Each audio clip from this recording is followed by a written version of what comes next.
Global happenings today. We communicate. We analyze global news. Hello, good people. Welcome back to our channel. We're so excited to have you again.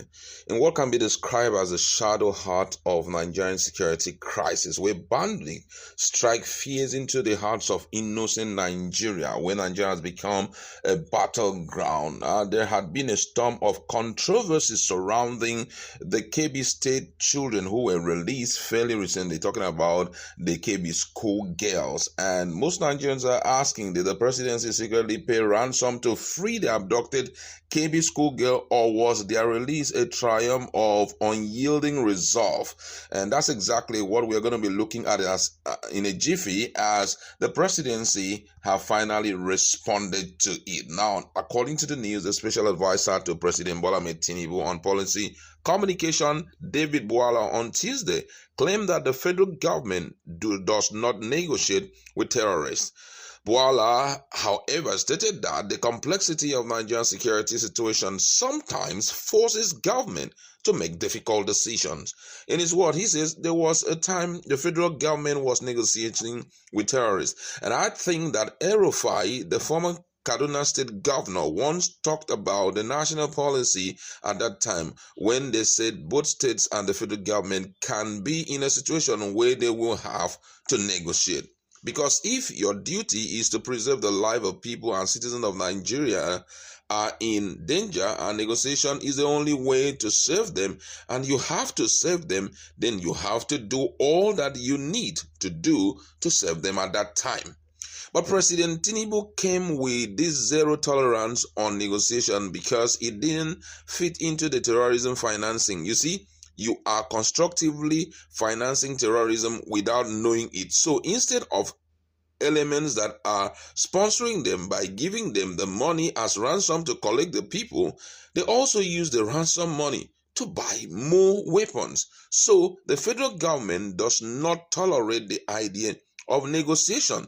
The presidential aide, while speaking on the recently abducted school children in Kebbi, said several factors can influence the release of kidnapped victims, including fear by the abductors that holding on to captive could expose them to greater danger.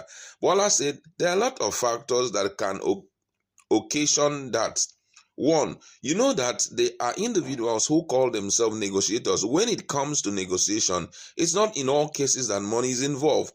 There are cases where the people might feel that if they don't release these people, there's going to be a bigger problem than they can manage that can serve as an incentive for them to release the people. Sometimes people they listen to, they could be these clerics or anybody they could listen to can also be a factor.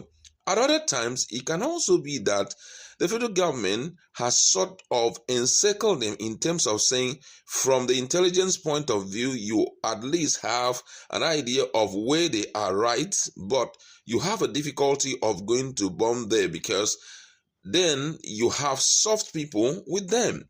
But then you are giving them a warning and they can decide to turn them over. At other times, on their own, they can choose to do that. He further stated that some families and state governments still end up paying ransom to the abductors. The presidential aide also insisted that the federal government neither paid for the release of the Kebbi school children nor intend to pay for abductees in the future. Reacting to a video in which bandits claimed the federal government had negotiated with them, Bwala said their statement are propaganda intended to intimidate the public.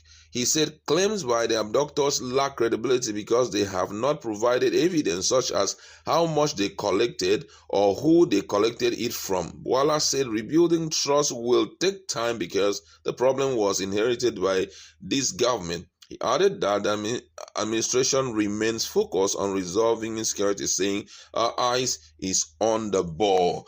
That's what he had to say. Now, if you listen to it, a lot of excuses here and there, and I mean it's getting very, very interesting. I must say that about this issue of paying of ransom. Is it true? Now, Kogi State government came up and said they too cannot pay anything that like ransom, but then One big question that the presidency have declined respond to, even the military, is if actually they did something. Because after then there was this grapevine, that some kidnappers or whatever name you want to call them, that they would actually released from another prison somewhere, but they were meant to save jail time for a long period of time, but reasonable number of them were released, so no one can really tell exactly what happened. But I feel that the government owes Nigerians that responsibility of telling us exactly what transpired. If you listen to Boala, it was as though he was putting water in his mouth to talk, because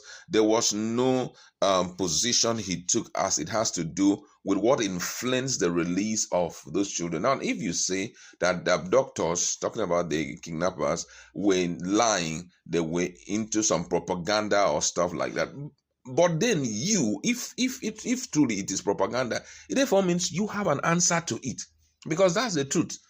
If you claim that whatever they say out there, that the federal government negotiated with them, that it was a way of letting the people, kind of pushing in fear into the people, okay, we accept your viewpoint.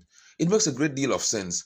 But then tell us what actually transpired that resulted to that. Because most Nigerians were believing, just like we've seen the likes of this young man who has been going around, Harrison, who has been going around to ensuring that the kidnapped victims are released. You will see pictures. Sometimes you end up seeing the bodies of those kidnappers, or maybe they will explain that when we approach, they run, something that will leave Nigerians with the assurance that we are conquering these people, we are conquering these this individual who are invading our society. But nothing. And interestingly, on a daily basis, if you've been checking, the thing is increasing, is spiraling. I mean, it's increasing on a geometrical progression.